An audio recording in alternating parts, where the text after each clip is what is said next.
കനത്ത കാറ്റായിരുന്നു. പലയിടത്തും മരങ്ങൾ കടപുഴകിയും പൊട്ടിയും വീണെന്നുള്ള ഫോൺ വിളികൾ തുടരെ വന്നു. അത്രമാത്രം ശക്തമായ കാറ്റായിരുന്നു. ഒരടംപാലത്ത് ലൈനിന് മുകളിൽ വീണ മരക്കൊമ്പ് വെട്ടിമാറ്റുന്നതിനിടെയാണ് അരിപ്ര ഇല്ലത്തുപടി മാക്കളായിക്കുണ്ടിൽ വലിയൊരു തേക്കുമരം HT-LT ലൈനിന് മുകളിൽ വീണ് തങ്ങി നിൽക്കുന്നുണ്ടെന്ന് പറഞ്ഞ് മങ്കട KCB ജീവനക്കാരുടെ വിളി.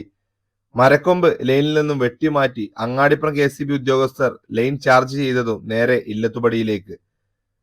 മെയിൻ ലൈൻ ആയതുകൊണ്ട് തന്നെ 1500-ൽ പരം വീടുകൾക്ക് കറണ്ടില്ലാതെ ബുദ്ധിമുട്ടിലാണ്. ലൈനിനും മരക്കൊമ്പുകളിലും മരം തങ്ങി നിൽക്കുന്നത് കൊണ്ട് തന്നെ പോസ്റ്റുകളൊന്നും പൊട്ടിയിട്ടില്ല. ഇനിയൊരു കാറ്റ് വീശിയാൽ പലതും സംഭവിക്കും. KCB Mankada section sub engineer Abdul Gafoor സാറിന്റെ നേതൃത്വത്തിൽ KCBയുടെ നല്ലൊരു ടീം തന്നെയുണ്ട്. കൂടെ സ്കൈ ലിഫ്റ്റ് വാഹനം ഉള്ളത് കൊണ്ട് തന്നെ മരത്തിലും പോസ്റ്റിലും കയറുകൾ കൊണ്ട് പെട്ടെന്ന് കെട്ടിയിട്ട് തൊട്ടടുത്ത മരങ്ങളിലേക്ക് വലിച്ചു കെട്ടി മരം തൂങ്ങി നിൽക്കുന്ന ലൈൻ കമ്പികൾ കട്ട് ചെയ്ത് മരം മെല്ലെ മുറിച്ചു മാറ്റി.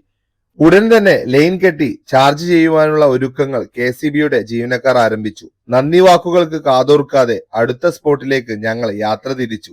ഇനിയും ഞങ്ങളെ കാത്തിരിക്കുന്ന അനേകം പേരുണ്ടായിരുന്നു. അവർക്കൊരാശ്വാസമേകുവാൻ ഞങ്ങൾ അവിടെയും എത്തി. വൈറ്റ് ഗാർഡിന്റെ ഈ ഇളം പച്ച കുപ്പായക്കാർക്ക് ഇന്ന് വിശ്രമമില്ലാത്ത ദിനമായിരുന്നു.